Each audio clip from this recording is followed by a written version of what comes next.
নেত্রকোনার আটপাড়ার দলিপুরি বিলে স্থানীয় মোবরকপুর, মাটিকাটা, বালিকান্দা সহ অন্তত ২০ গ্রামের কৃষকরা বোরো চাষ করছেন, কিন্তু ভরাট হয়ে গেছে বিল থেকে পানি নিষ্কাশনের একমাত্র খালটি। তাই পাকার আগেই পানিতে তলিয়ে গেছে শত শত হেক্টর জমির ধান।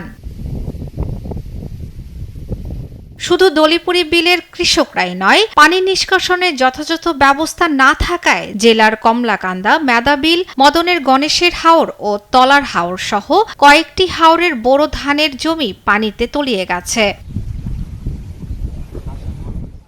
ধান ঘরে তোলার পরিবর্তে ক্ষতিগ্রস্ত কৃষকদের চোখে মুখে এখন কেবলই হতাশার ছাপ। অনেকেই পানিতে নিমজ্জিত ক্ষতিগ্রস্ত কাঁচা ধান গাছগুলো কেটে গবাদি পশুর খাওয়ার জন্য নিয়ে যাচ্ছেন।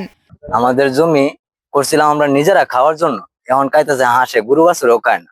আমরা কিভাবে চলবো? কালটা দুই করে দিত, তাহলে বিলের আওড়া পানি যেটা আসিল সবটা নামে গেল। কৃষকদের দাবি, বিলের পানি নিষ্কাশনের একমাত্র খালটি যেন দ্রুত খনন করা হয়। 9 একর জমি করছিলাম, এটা বৃষ্টির পানিতে তলায় গেছে।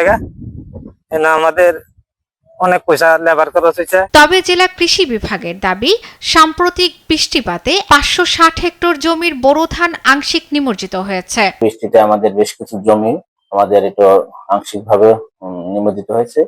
সেটা আমার প্রায় ৫০৭ হেক্টর জমি আমাদের কয়েকটা উপজেলাতে হয়েছে। এটা আসলে আগাম বন্ধ না, এটা হলো অতিরিক্ত বৃষ্টির পানিটা ড্রেনেজ সিস্টেম বা নিষ্কাশনের ব্যবস্থা না থাকার কারণে জলাবদ্ধতার সৃষ্টি হয়েছে। নেত্রকোনায় এবছর ১,৮৫,৫৪৭ হেক্টর জমিতে বোরো আবাদ হয়েছে। এর মধ্যে হাওর অঞ্চলে আবাদ হয়েছে ৪১,০৬৫ হেক্টর জমিতে।